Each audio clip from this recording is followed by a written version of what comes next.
Hello, this is Chris Coffey, Instructional Technology Coach for Bamberg School District 1. In this video, we're going to be looking at how to share and review documents. So here's a document I have that a student has done, or maybe I've done and I want to submit to somebody. I would highly suggest, if it's an assignment a student's doing, get them to submit it in Google Classroom. That is easier to grade, it's easier to collect, it puts it all in one spot. So if you're a teacher and you're wanting students to share, create an assignment and let them upload it there. But perhaps you're sharing with another teacher or an administrator or somebody outside of the school and you're wanting to share it. It's easy enough. If you're in the document, all you have to do is click share. And you have a couple options. You can enter in an email address of somebody who has it, or you can go to advanced features and say, all right, instead of it being a private document, I'm going to change that. Notice you get a lot of options here. On public means people can search it in the web, find it. Anyone with the link. So if you're wanting to share it like with the whole school or something like that, you can do that. These two are nice if you're in your district email. The other two will be, if it's a personal account, it doesn't matter, but on the district Google account, you'll have the option to share with anyone in District 1. They can find it and access it, or they can access it if they're in District 1 and they have the link. Okay? Or off means only specific people. So you add those email addresses. So anybody can find it, anybody with the link. Anybody can find it in the district. Anybody in the district with the link can find it, or only specific people. So you've got a lot of options on sharing. And another way of doing sharing is if you're in Google Docs, you can click on the document you want to share and click this little person with the plus sign, and it's going to bring up that same box. Okay. Now, if you do want it to be accessible with the link, you can just get the shareable link and you can do that. Now, what are the options once they get there? Well, notice right now it's saying anybody at Bamberg School District 1 with the link can view, but you might also want to change that to they can edit the document if it's something that you're working on collaboratively, or maybe they can comment. So you don't want them to make changes, but you do want to get their opinion. So those are some options on there as well. So now that you have shared your document, you may want to comment with somebody, or you may want to comment on something that was shared with you. If someone has shared something with you, it will show up right here in your drive, shared with me. So anything that someone has shared with you is going to be right in there. But if you want to make those comments, and let me go back to the folder I was in. If you want to make comments, and this is even true if you are grading in Google Classroom, it's simple enough. All you have to do is highlight the section that you want to comment about, and this little box will pop up and you can add a comment, and you can type away and then post the comment. Resolve means, hey, I've read your comment, maybe I made the change, maybe I didn't, but it's just a comment. There are other kinds of comments though, and to do them you're going to have to change the mode. The easiest way to change the mode is right now you are in editing mode by default. You are editing a document. But some of the other modes are suggesting and viewing. So those people you share and only allow to view, they'll be in viewing mode. But perhaps you want to be in suggesting mode if you're helping somebody edit a document or something like that. Even a student's work. Maybe you want to make suggestions and let them decide whether or not they want to use them. You would just click on suggesting.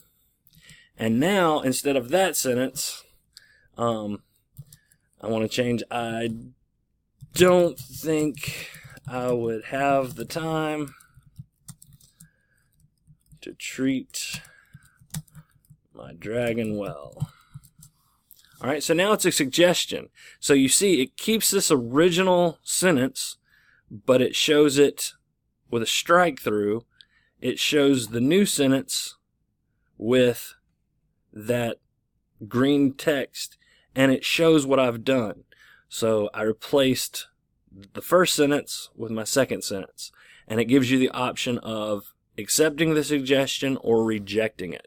So right now it's my account that's doing it, but if you were sharing it, whoever made the suggestion would show up.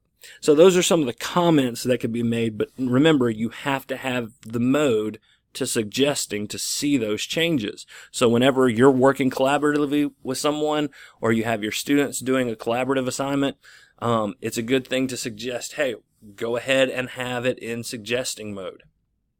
I'm going to go ahead and accept that change, and it changes it. Now that comment is gone that I made because that sentence is no longer there. So anytime you delete what was commented on, the comment will also go away. So I'm going to go back to editing, and let's say your students don't do that, or you don't do that, and you want to see what changes have been made to a document. Well, that's easy enough. All you have to do is come up here to File and go down to Version History. Now you can name the current version, like Rough Draft or something like that. All you do is click on it and, Rough Draft. I'll say Rough Draft number 1. Okay, and I'm going to save that. So now that is named in Version History, but I'll go to File and Version History, and I want to see the version history. So notice this is Rough Draft number 1, but I can go back and say, well, earlier in the day I had this. In yesterday's version, I had this. And I can go all the way through, all the way back to when I created the document, which will be blank. But let's say, you know what, I don't like all these changes. I want to go back to the way I had it yesterday afternoon. I'm going to say restore this version.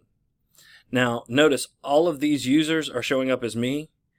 This is also a great way to check and see if students are working collaboratively or if one student's doing the bulk of the work.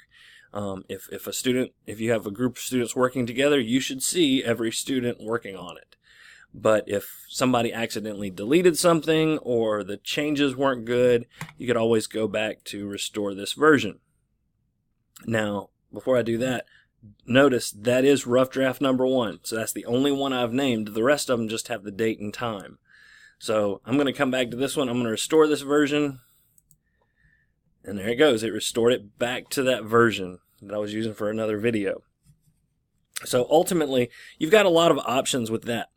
The last thing I'm going to show you in sharing, and I'm sorry this video is dragging on, but when you're working with people, you want to see who's doing the changes. You want to get people's feedback. You want to see who's reading your documents. These are some of the things that you want to know when you're sharing out information.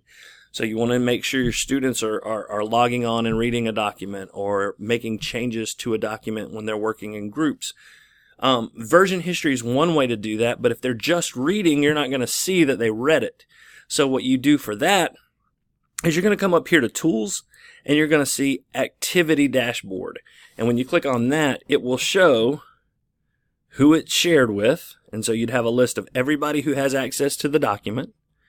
All the viewers from Bamberg School District 1, so that would be everybody. This is just from Bamberg. And then the viewer trend. When was it last viewed?